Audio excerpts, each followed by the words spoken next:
The seaside resort of Scarborough isn't typical of its ilk within the United Kingdom because this tourist destination also boasts a racetrack upon which many of the greats of motorcycle racing have pitted their skills. Welcome to the Olivers Mount Circuit and welcome to the Cock of the North. So here we go with a lap of the circuit. This is over the start finish, accelerating toward the mere hairpin. And it's very hard on the brakes. It's a very tight corner, so you have to turn it before going up the hill, accelerating very hard. The front wheel pulls in the air as you go under the bridge. This is heading up towards the Essex. Some bikes it's back a couple of gears, just one on others. Hard over to the right-hand side. Try and keep it tight to give yourself a good entry into the next turn. And hard acceleration again onto the back straight. The back straight has plenty of kinks in it. It's not really a straight, but you can almost ride a straight line along it between the curbs. And then hard on the brakes into Memorial. Back to second gear, close to the grass on the right-hand side, and then a really tight left-hand turn which tightens up on itself. It's important to accelerate hard out to give yourself maximum speed by the end of the straight. It's very hard on the brakes here, just about kissing the grass on the left-hand side, and then a very tight loop before accelerating hard again down the hill.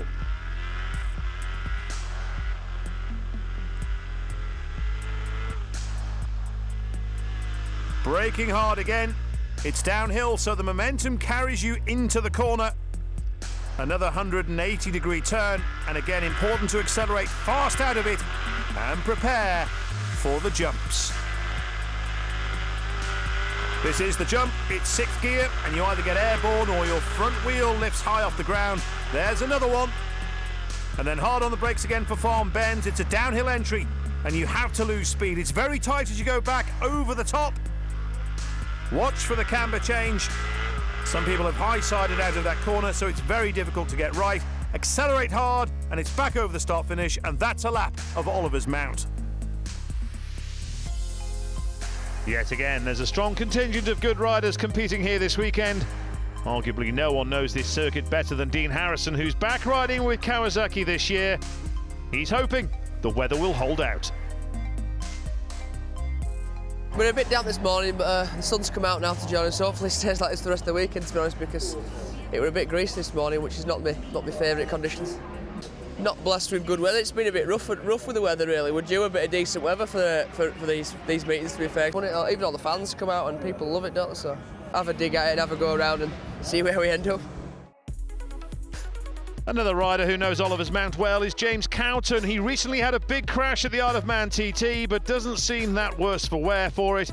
He's raring to go here at Scarborough, and he's eyeing up the top of the podium. Obviously, we love riding the bikes, don't we? That's why we're racing, and we just enjoy the competing side of things, and being in a battle, and it just makes you tick, and it's what I do, isn't it? I can't stop.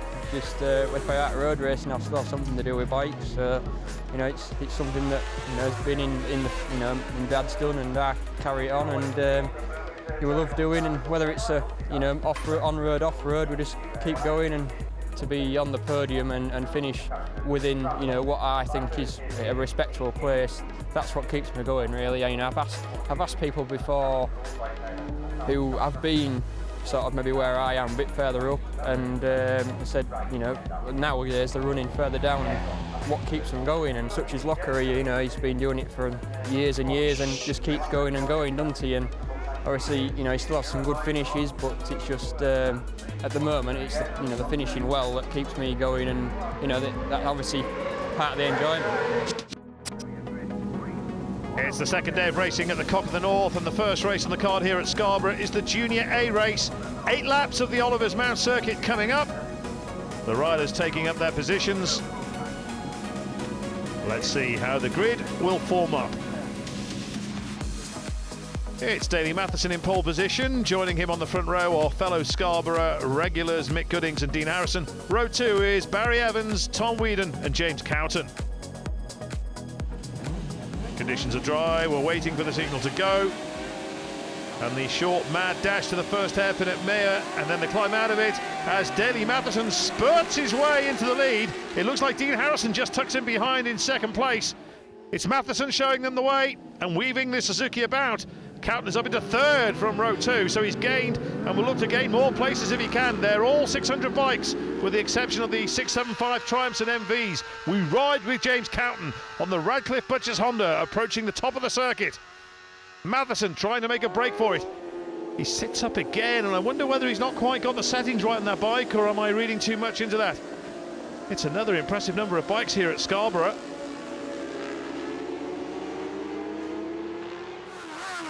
So we're looking back again from Dean Harrison, and Cowton on 52 is the man to watch. He gets a great start and holds off, it seems, to avoid hitting Harrison.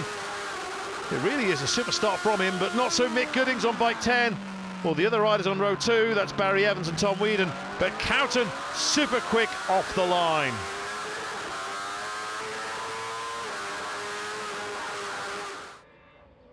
It looks as if Matheson and Harrison are already pulling away from Cowton in third. The approach to Drury's, Matheson putting on the style, Harrison much more orthodox in his approach to the turn. Looking back from Harrison as they start to lose altitude and drop back down the circuit to Mount Side. Harrison may try a cheeky move as Matheson keeps it to the right and has to turn in time. And this may be an early opportunity. Matheson sluggish on the exit, and Harrison draws up alongside as they power down the hillside. Matheson won't be happy with the way he took the hairpin, especially if Harrison should find a way past. Over Jeffries, and Matheson still in control, but Harrison is right on his rear wheel.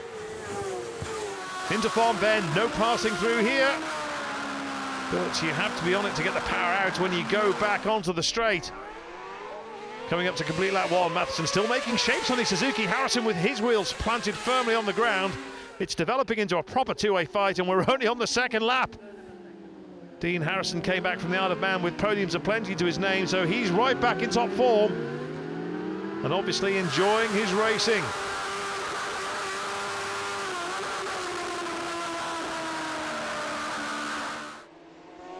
Into the S's, both riders moving their bodies across their bikes at the same time, in unison. It's really a big field, one of the most popular classes here this weekend.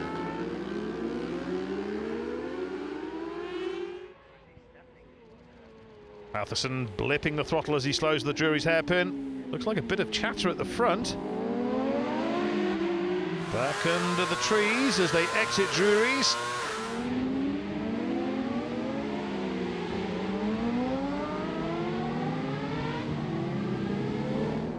Harrison might try his hand again as Matheson goes wide on the approach, but will turn in much tighter this time. And I think Harrison suspected that would happen, so didn't try anything risky.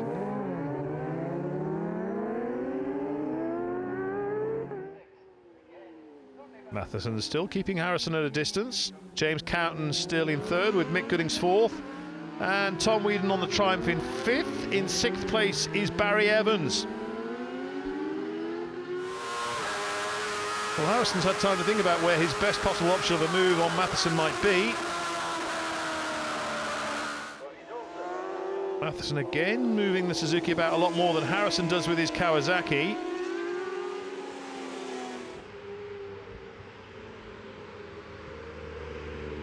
No move through Memorial, although the back straight on the approach is a classic overtaking spot. So far, it looks like Mount Side, especially should Matheson mess it up. Harrison might just go wider on his approach this time, perhaps. No, he doesn't. In fact, he's showing him his wheel, and Matheson knows the game is up. So Harrison with a peach of a move, and no surprise really.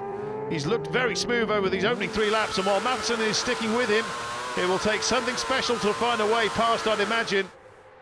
I mentioned earlier that Harrison is on top of his game at the moment and riding just as well, perhaps even better than he's done so far in his career. Can Matheson stay with Harrison and grab a toe around the racetrack? But it looks already as if Harrison's opening up a gap on his rival. A different line again. Harrison very central on the road, set up more than Matheson, who tends to drift. 22 is James Tadman, and I think Callum Ward just behind. I apologise if I'm wrong about that. 11 is Roger Whibley, and they were 12th, 13th and 14th at the end of that lap.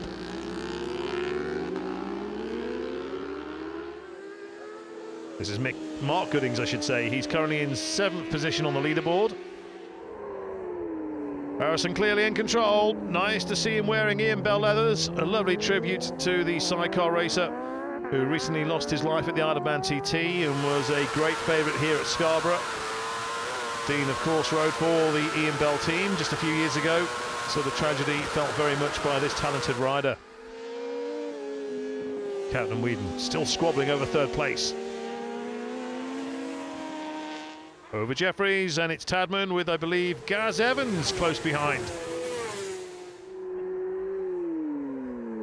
The laps are counting down, and Harrison continuing to extend his lead over Matheson.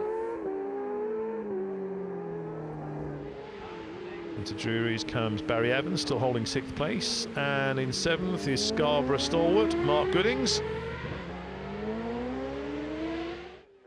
Showboating into the mere hairpin. Clearly, Dean Harrison's enjoying himself. He's built a handsome lead and can now afford to have some fun and put on a show for the fans. We've seen him lining the fences at the top of the hill as he goes through the S's and onto the back straight. And every vantage point is filled. Such a popular track with racers and spectators alike. Still in 8th place is Wayne Humble, and still in 9th is Jamie Williams.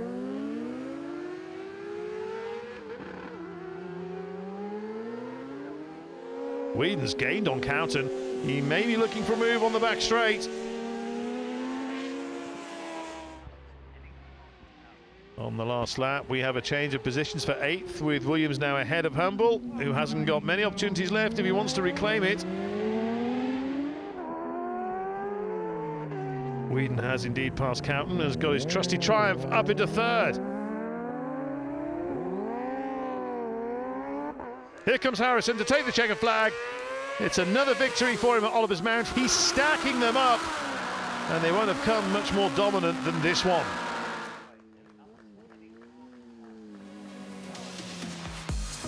Victory for Dean Harrison, and a comfortable one at that. Almost 14 seconds to the good over Daley Matheson, with Tom Whedon stealing 3rd from Cowton on the last lap.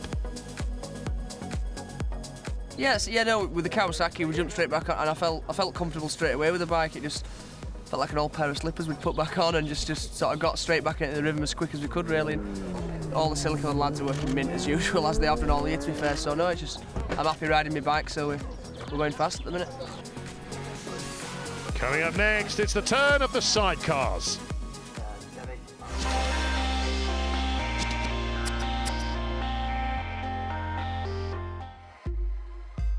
Welcome back to Scarborough and the Cock of the North race meeting, where the sidecars will shortly be taking to the Oliver's Mount racetrack. First, though, respect was paid to those who have recently lost their lives through racing, including Scarborough stalwart, the extremely popular Ian Bell. It's a big lump here. My eyes are filling up now. You don't realise how bad it feels.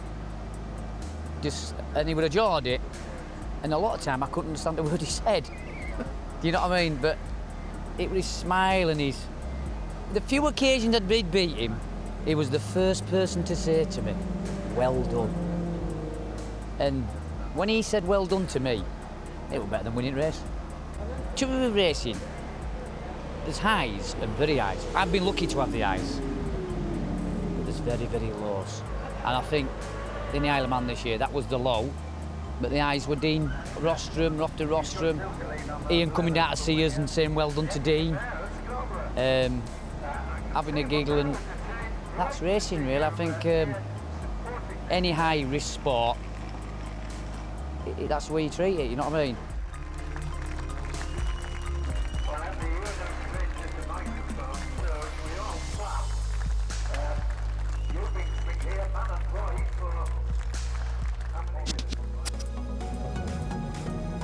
This is the second of 3 sidecar races taking place here at Oliver's Mount this weekend.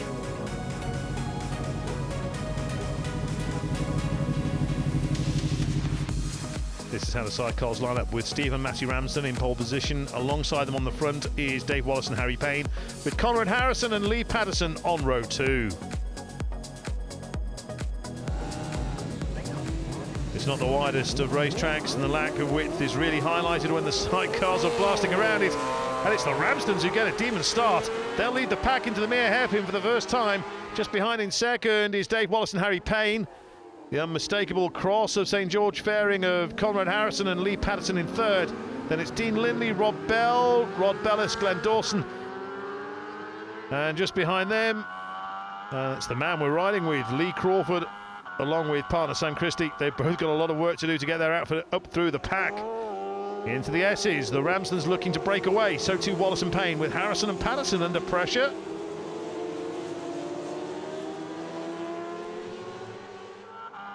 On the back straight, riding with Lee Crawford and Sam Christie. Looking to go past Rod Bellis and Glenn Dawson. It looks like that's what they've done.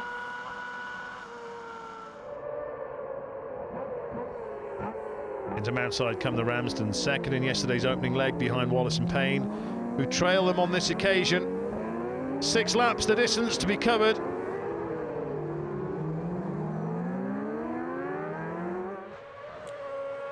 They're spacing out. The pack has certainly split into 2 groups. Crawford and Christie still picking off rivals. Here they go past Tony Thurkel and Will Morley into Mountside, with a typical sidecar passing manoeuvre at Scarborough.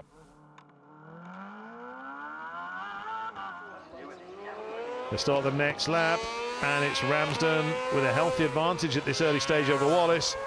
Harrison third with Bellis fourth, then Crawford up to 5th now ahead of Thurkel.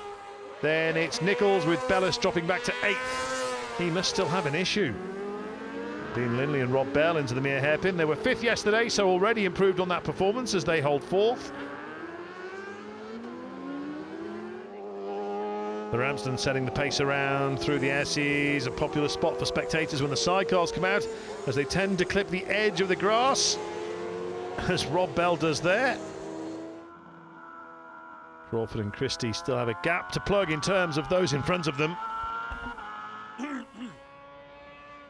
The approach to Drury, still the Ramsdens asking all the questions. They have a 3-second advantage over Wallace and Payne, who are 2 seconds ahead of Harrison and Patterson.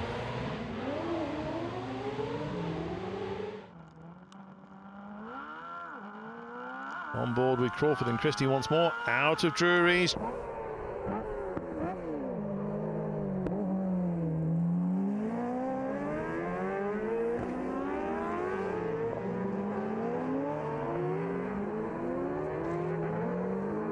That looked like a shake of the head from Rob Bell, was it? They just seemed to clip the grass on the exit out of Mountside.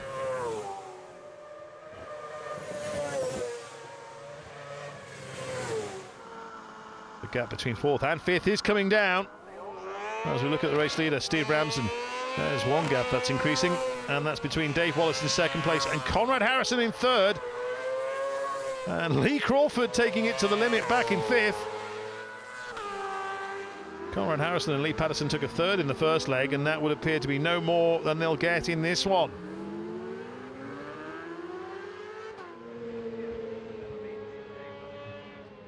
The distance between Ramsden in 1st and Wallace in 2nd remains the same.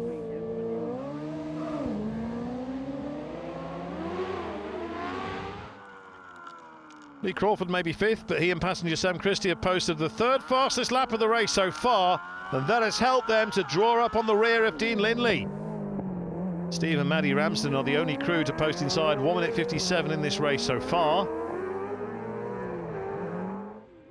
Still holding 6th place is Tony Thurkel with Will Morley alongside him.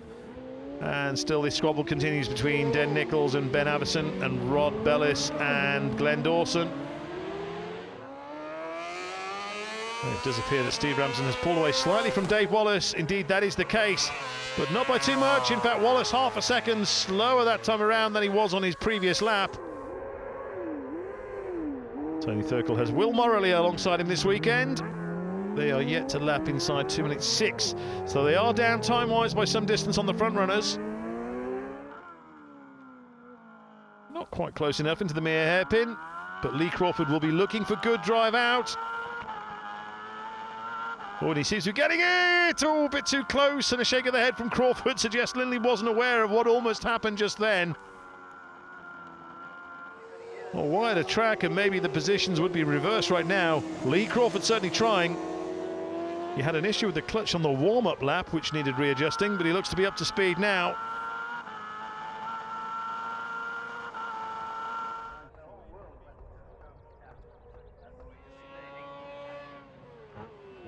No changes out front.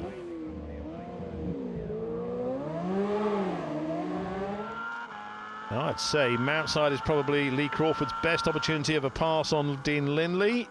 He's not close enough here going into Drury's, but he can gain some ground. This could be the moment of truth then. Frustration could well be building inside Lee Crawford's crash helmet the longer this goes on. Here come the Ramsdens, but where is Dave Wallace? There he is, but dropping back further. There's one more lap to go after this, so options running out for Lee Crawford and Sam Christie.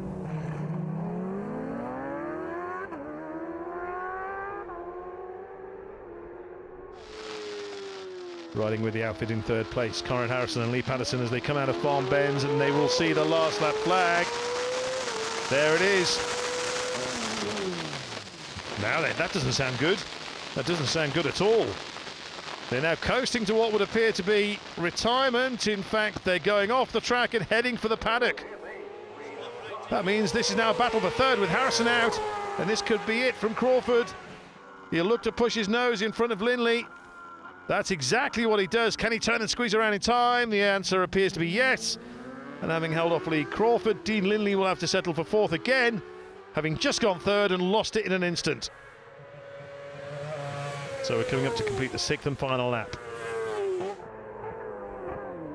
Having passed Dean Lindley, Lee Crawford has left him behind and is on his way to what looks like a safe third place finish. So with Conrad Harrison retiring, everyone behind him shuffles up a position, and that will mean fifth place for Tony Thurkel and Will Morley. Second in the first leg, but a winner in the second. Victory for Steve and Matty Ramsden.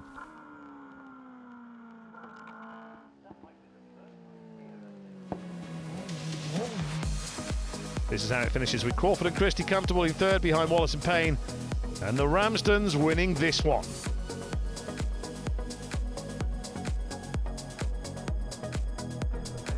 The third and final sidecar race of the weekend was won by Dave Wallace and Harry Payne.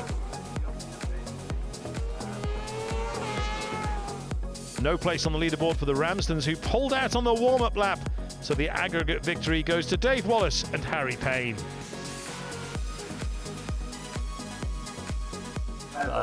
We had a few problems first thing Saturday morning, but after that everything got sorted, and yeah, it's gone really well since then. Now obviously, you know, it's been a sad weekend because of the tragedies from the Isle of Man, but you know, we sort of carry on, and you know, we've done really well today and we're really happy with it. Trophy time and the top step of the podium for Dave Wallace and Harry Payne. Coming up next, it's the Super Twins.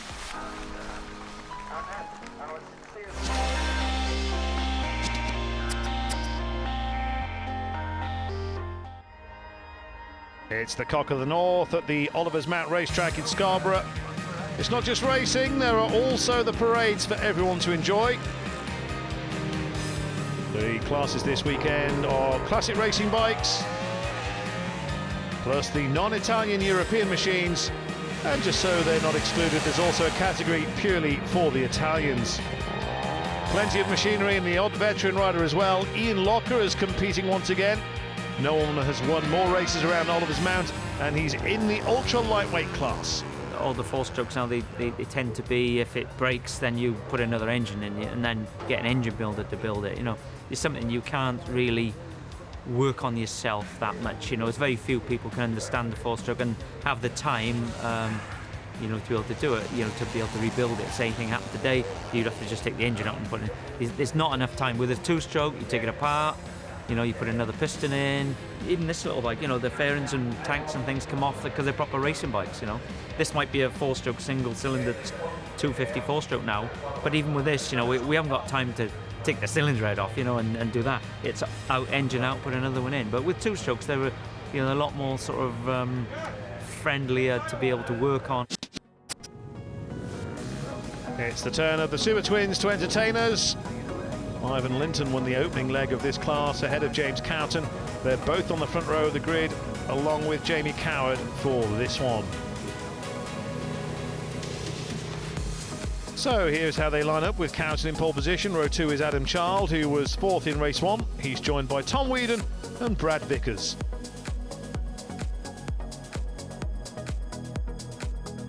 It's visors down and then eyes right as we await the signal to go. Eventually, and there they do go, and away we go, and a poor start for Whedon, who gets, well, he goes backwards from row 2, but it's Linton. Ivan Linton will lead them around turn 1. So it's Linton, Cowton, Coward third. He rode his classic F1 bike in the first Super Twin race and finished in 5th place on his Mistral Racing ZXR 750 Kawasaki as the two classes were run together. He's on the twin this time and in hot pursuit of Cowton and Linton. Through the S's for the first time, Linton leading, but Coward eyeing up a move perhaps on the back straight as he closes in on Cowton. It's another well-supported class at Oliver's Mount this weekend. Here's another peep at the start. Watch for Linton power into the lead. He takes Cowton along with him. Coward not gaining or losing a grid position, so he should be fairly content with his start.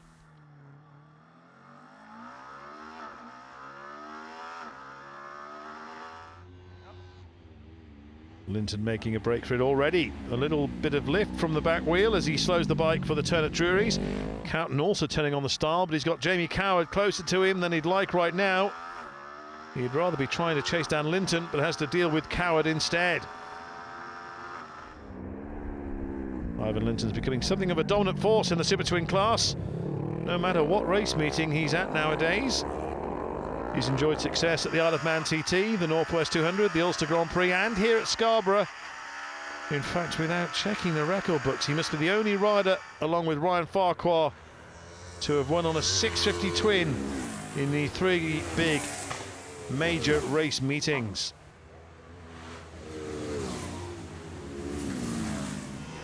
So Ivan Linton's name will top the leaderboard as they begin the next lap, with James Cowton in 2nd, Jamie Coward in 3rd. Cowton finished 2nd in yesterday's opening leg, and already looks like he won't be improving on that result in this one either. He comes here after that hugely publicised high-speed crash at the TT, from which he must still be hurting. He'll be running on pure adrenaline, road racing adrenaline of course. He may want to be leading, but it's a marvellous achievement from him being where he is right now.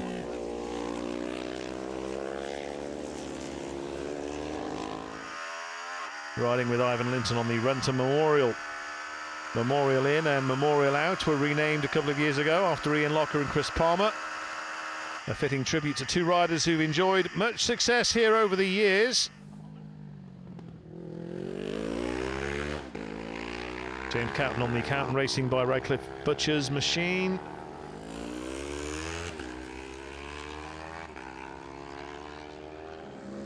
Cy Edmondson being followed by Owen Graves on the Honda CB500 and James Smith, and that's the battle for 10th. In 4th place, just as he was yesterday, is the journalist Adam Child. Brad Vickers behind him in 5th and Tom Whedon in 6th. Well, this is an 8-lapper. No surprise to see that Ivan Linton is posting the quickest times. His opening lap was 1 minute 56.2. That's from a standing start, of course. He ended lap 2 over 3 seconds quicker, and then recorded the fastest time so far, 1 minute 51.4, which is an incredible 2.5 seconds quicker than the next best time of any other rider, none of which have so far gone inside 1 minute 54. Linton has done that as well as going inside 1 minute 53 and 1 minute 52. Remarkable riding. He's a shade outside his best time on this occasion, but then he can afford to be.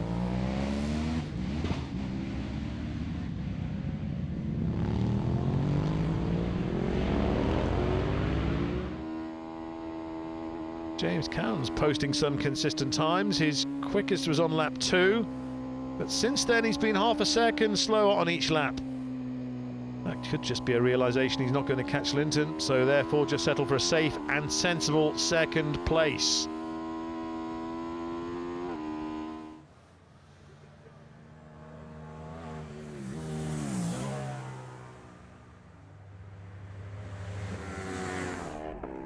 Jamie Coward still in third. He's lapping a couple of seconds slower than Cowton, who is in second.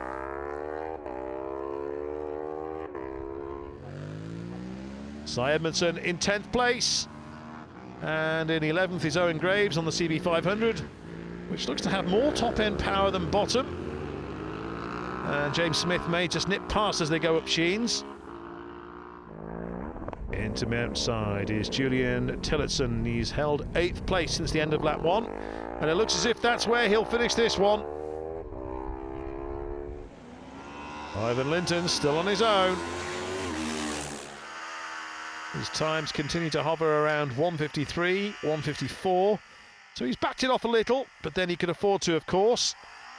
He now has the luxury of picking his lines and hitting his apexes without having to worry about anyone else. Smith ahead of Graves, who may be able to pass again on the back straight. Third place looks to be in the bag for Jamie Coward.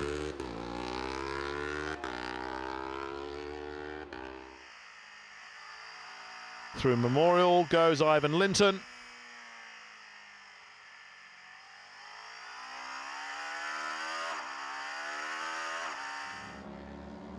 Graves inside Smith as they go into the hairpin.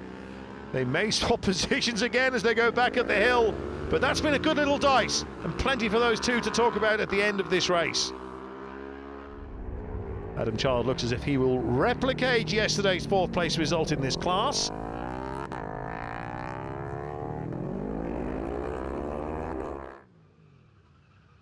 '22 is James Tadman. He's been in 7th place since the start.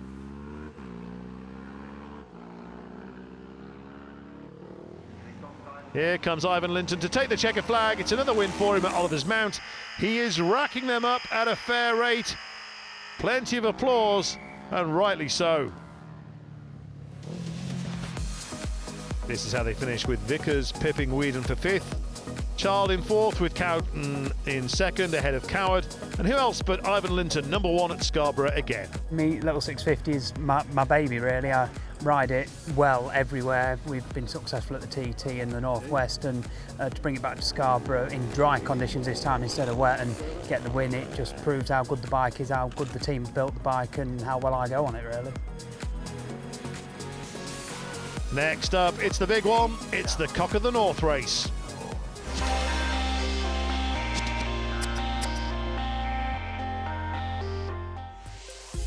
It's time for the big one at the Cock of the North Continental Road Races at Oliver's Mount in Scarborough.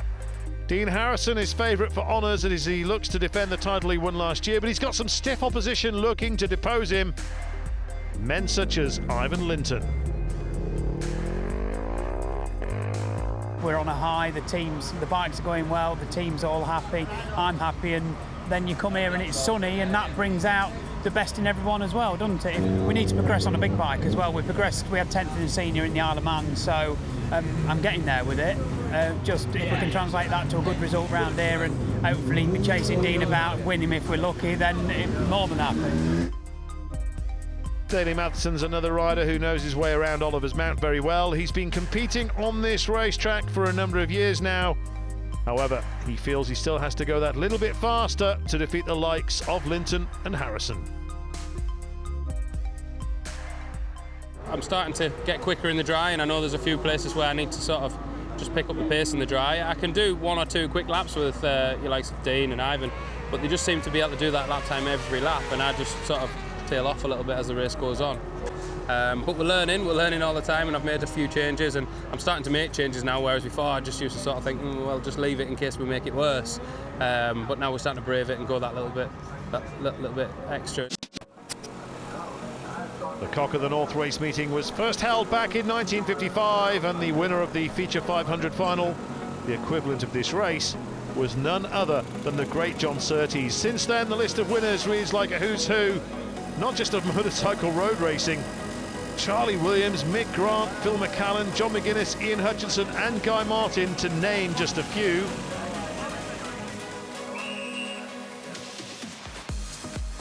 Current title holder Dean Harrison starts this race in pole position. Alongside him is Ivan Linton and Daley Matheson, with Mick Goodings, James Cowton and Alan Bonner on row 2.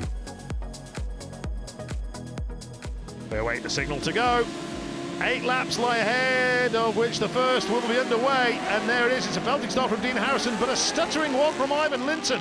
He may have just blown his race chances there, as Harrison takes them into Mere for the first time, followed by Matheson. Linton back in 6th into the hairpin. 3rd is Alan Bonner from what was row 2, and 6th place on the grid. Ivan Linton on a mission, here he goes. He needs to make up ground straight away. That's exactly what he's doing. He's gone past Mark Goodings, who was on row 3, and now he has James Cowton in his sights. Goodings was 9th quickest in qualifying, so he'll be pleased with his start, and he also passed his brother Mick, who was on row 2.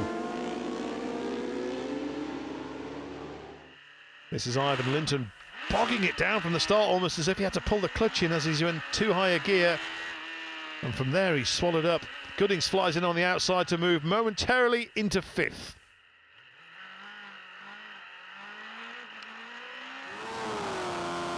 Another replay, this is from Daley Matheson, and watch for 17 Goodings as he slices his way around the outside. Alan Bonner also away swiftly.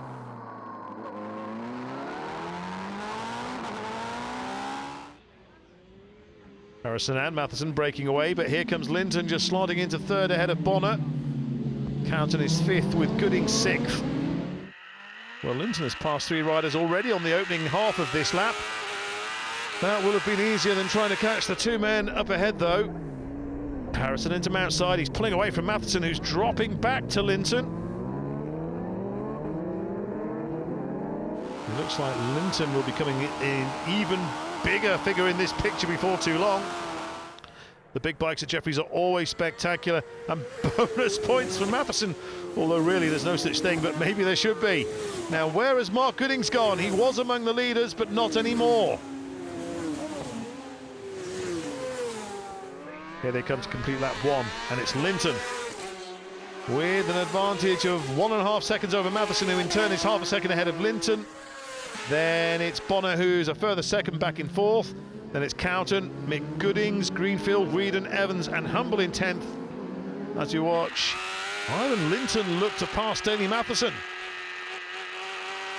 The back straight on the Runton Memorial is his best bet at present, and he looks close enough to get good speed out of the S's and perhaps enough momentum to accelerate hard and maybe get Matheson on the brakes when they slow for the left-hand turn at Lockers. I have to say, though, he's not close enough for such a manoeuvre right now. Jamie Williams ahead of Julian Tellitson and Brad Vickers as they go through the S's. Linton majors chances on with a move at Drury's. He's going for it. This is one of the more difficult passing places, and that is exactly why, as Matheson holds his nerve and his line.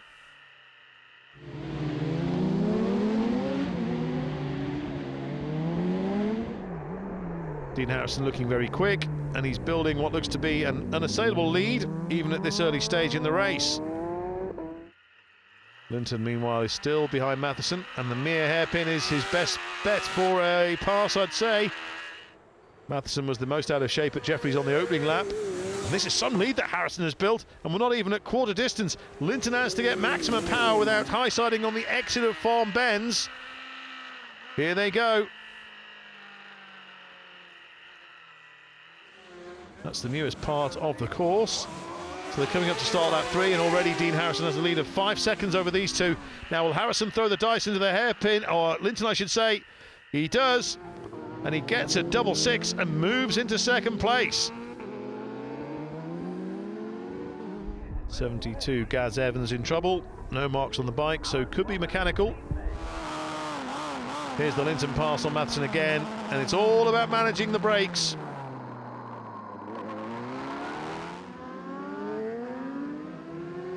Ooh, that is Brad Vickers up the inside of Tillotson at the hairpin. So not only has Ivan Linton had to pass Daley Matheson, he now has to reel in Dean Harrison's 5-second lead. Easier said than done, but it could mean something of a grandstand finish. 4th place is still in the hands of Alan Bonner, with James Coughton and Mick Goodings both close together as they contest 5th place. Mark Goodings, meanwhile, a retirement on the opening lap, which is a great shame, having started so well.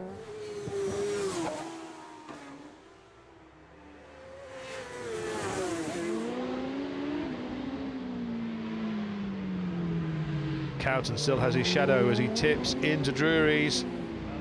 Coughton on his 600 after his superbike was damaged at the Isle of Man TT a couple of weeks ago. Since that spill at over 120 miles an hour, he's been undergoing physiotherapy, which he says has helped tremendously in getting him competitive this weekend. Here comes Mick Goodings, though, as he skips his way past, but Coughton has enough room to go tight as they go side by side and get back on the power. But it's Goodings on the bigger machine who pulls away as they head down to Jeffries and Farm Bends. So Goodings now 5th and Coughton 6th.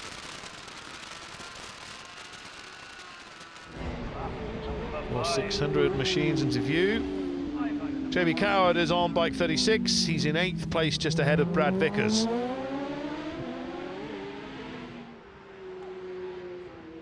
Dean Harrison still leading, still posting consistent lap times. A couple of 145s and then a couple of 146.1s. He's still around 5-6 seconds ahead of Linton, who, try as he may, cannot bite into this man's lead. Linton, like Harrison, the only other rider to dip inside 1 minute 46 in this race. Daley Matheson in 3rd is yet to break 148. On board with Matheson into Palmer's and then back on the power. On the short blast to Drury's.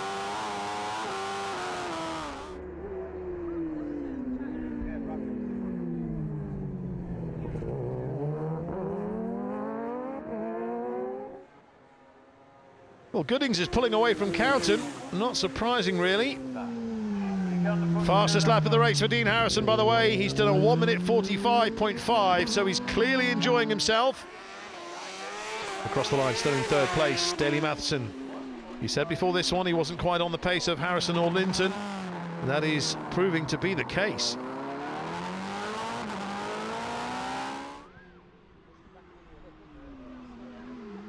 Not far to go for Dean Harrison.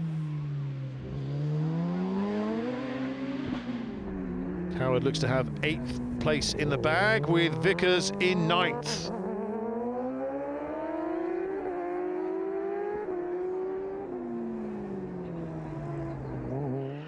It will be 2 wins and 5 second place finishes for Ivan Linton this weekend, and that is not a bad haul.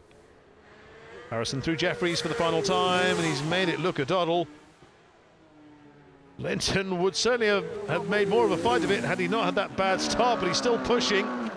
Now this is Callum Ward, who was 12th, and that's what happened to him. He reacted to the rider in front of him, Ryan Greenfield. Degnan and Sellers slipped past. In fact, it's more than that as he pulls over and retires from the race. That is an issue with the bike.